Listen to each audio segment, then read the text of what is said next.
Perkembangan terbaru apa dari peristiwa seorang pria membakar kamar hotel akibat cekcok dengan mantan istrinya di Panakukang, Kota Makassar, Sulawesi Selatan? Kita tanyakan kepada Pak Jamal Fatur Rahman, Kapolsek Panakukang, Kota Makassar. Selamat sore, Pak Jamal. Apakah pria tersebut sudah ditetapkan sebagai tersangka, Pak Jamal?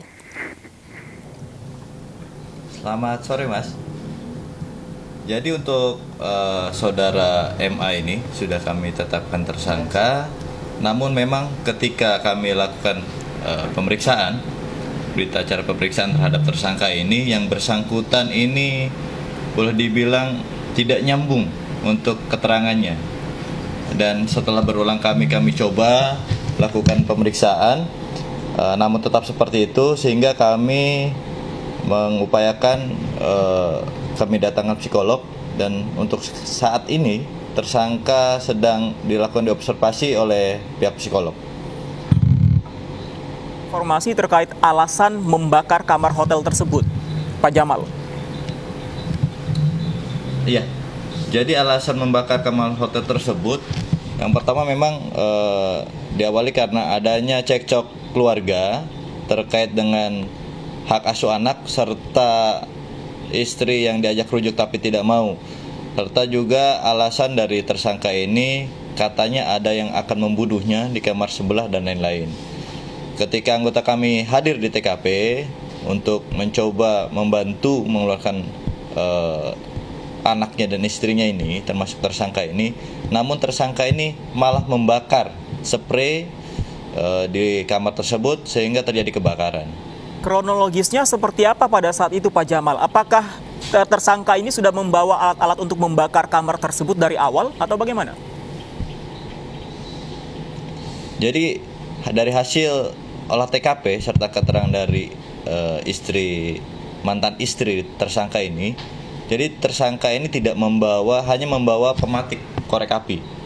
Jadi memang tidak ada alat-alat lain yang dipakai oleh tersangka ini untuk membakar kamar hotel tersebut. Oke, pertemuan itu sebenarnya untuk apa? Untuk membicarakan apa awal mulanya, Pak Jamal? Bisa diceritakan? Jadi awal mulanya dari si saudara MA ini mengajak istri dan anaknya ini untuk bertemu di hotel. Nah, kemudian dari si suami ini mengajak rujuk si mantan istri ini, namun si mantan istri ini menolak. Dan kemudian juga memang diawali selama ini konflik mengenai hak asuh anaknya. Memang dari tersangka ini, dari hasil analisa kami selama pemeriksaan, memang kemungkinan ada gangguan kejiwaan, sehingga kami hadirkan psikolog untuk melakukan observasi terhadap tersangka ini. Tapi benar ada orang lain di ruangan tersebut atau di kamar lain yang dikatakan tersangka yang dinyatakan akan membunuh dirinya, atau ini halusinasi, Pak Jamal? Jadi dari hasil penyelidikan kami di lapangan, untuk kamar sebelahnya itu kosong, kebetulan kosong. Kamar hanya ada selang 2 kamar dari situ yang terisi. Jadi kemungkinan hanya halusinasi ataupun alasan dari si tersangka ini dengan bicara ada yang akan membunuhnya dan lain-lain. Itu juga kemarin untuk anggota secepatnya ke TKP, kalau tidak mungkin cepat juga, ya mungkin ya kita tidak harapkan ada sampai korban jiwa di kamar tersebut.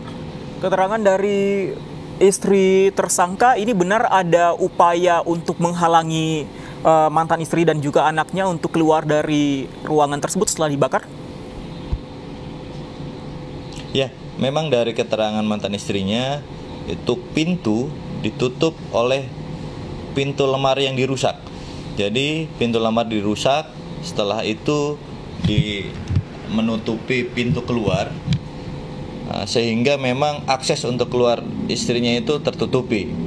Namun sejak adanya asap yang keluar, kami dengan beserta pihak hotel dan ada pihak keluarga, kami upayakan dobrak pintu hotel tersebut sehingga para anak istri ini serta tersangka ini bisa keluar dari kamar tersebut. Apa ini akan dikategorikan sebagai upaya tersangka untuk membunuh mantan istri dan anaknya, Pak Jamal? Sampai sekarang kami sedang melakukan pemeriksaan terhadap saksi-saksi. Sudah ada 5 saksi yang sedang kami lakukan pemeriksaan, termasuk istrinya. Namun yang jadi kendala kami yaitu ketika kami akan melakukan pemeriksaan tersangka ini memang keterangannya tidak nyambung. Dan beberapa kali kami ulangi dan coba kami upayakan dia untuk istirahat dulu, tapi sampai sekarang seperti itu, tidak nyambung. Oke. Dalam artian kemungkinan ada gangguan kejiwaan. Kita masih menunggu hasil observasi dari psikolog. Oke, bagaimana kondisi pada saat terjadi pembakaran kamar tersebut? Apakah sempat juga menyebar ke kamar lain di hotel tersebut, Pak Jamal? Jadi alhamdulillah ketika terjadi kebakaran di kamar tersebut, tim dari kami serta dari pihak hotel secepatnya memadamkan. Alhamdulillah hanya 1 kamar tersebut, dan itu pun hanya di dalam kamar yang mengalami kebakaran dan kerusakan. Oke, singkat saja Pak Jamal, pertanyaan terakhir, kondisi dari anak yang berada di dalam ruangan tersebut ketika menyaksikan ayahnya membakar kamarnya seperti apa saat ini? Alhamdulillah sampai sekarang untuk anak sudah ada di pihak keluarga istrinya, mantan istrinya, dan alhamdulillah juga pemantauan kami sampai sekarang tidak ada traumatik yang mendalam di anak ini. Insya Allah mudah-mudahan dari sisi psikologis anak dan istri ini alhamdulillah tidak ada masalah. Baik, kita tunggu bagaimana kelanjutan kasus ini, pemeriksaan dari tersangka. Terima kasih Pak Jamal Fatur Rahman, Kapolsek Panakukang Kota Makassar, Sulawesi Selatan. Selamat sore Pak Jamal.